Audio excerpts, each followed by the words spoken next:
Tom Richard, President Emeritus of Merritt and Harris, a 75-year-old construction consulting firm headquartered in New York, New York, and having branch offices in both South Florida and Los Angeles, California.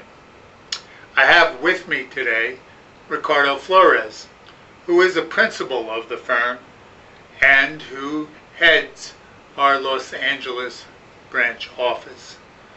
Ricardo also is the head of our specialty firm, M&H Latin America.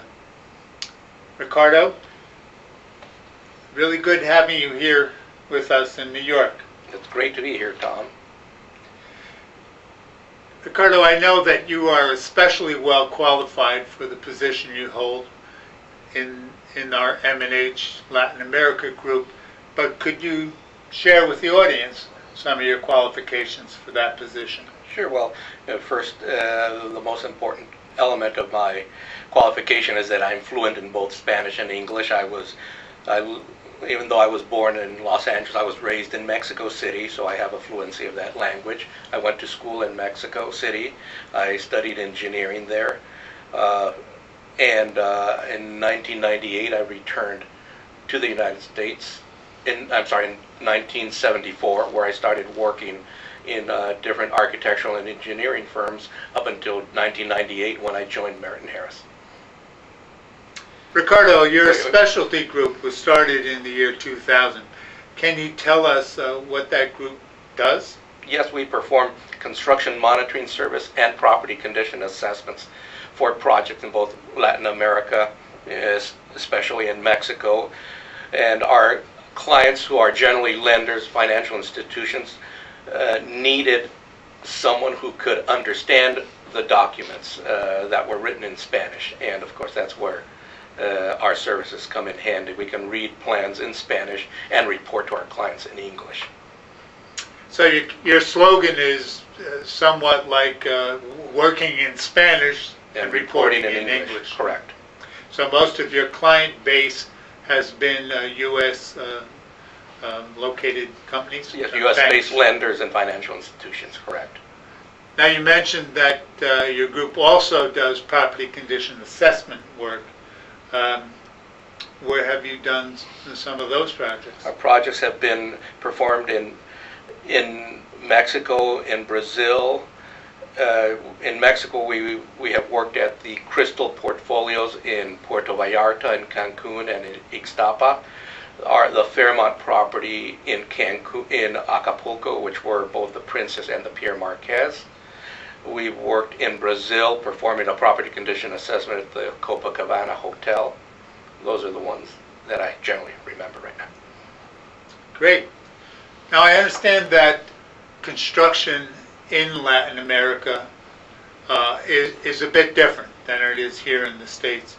Can you share with us what some of those differences might be? Yes, in the United States, construction practices are more advanced than other countries. And when you talk about Latin America and Mexico, these are developing countries whose construction practices are different than ours here in the United States. They do not have, for example, the knowledge of working with in concrete construction with reinforcing steel and in post-tension type structures. The reinforcing steel used in Mexico particularly is thinner than what we're used to in the United States. They do not have the same inspection practices, quality control that we do have here in the United States, although they do have licensed professionals who oversee projects. So those are the main types of differences. They do not use wood frame structures as we do in the United States. It's generally unreinforced masonry and concrete construction. Mm-hmm. Now, are the lending practices, the financing practices in Mexico and Latin America, are they also different than the United States? Well, the first thing is that we have to remember that these are United States based financial institutions, and they have a certain way that they work. The requisition process is the same. What is different is the risk that they undertake. For example, a project in Latin America requires that a 30% deposit be funded to the contractor because they do not have the financial liquidity that a contractor would have in the United States. They do not have the type of credit that a contractor would have here.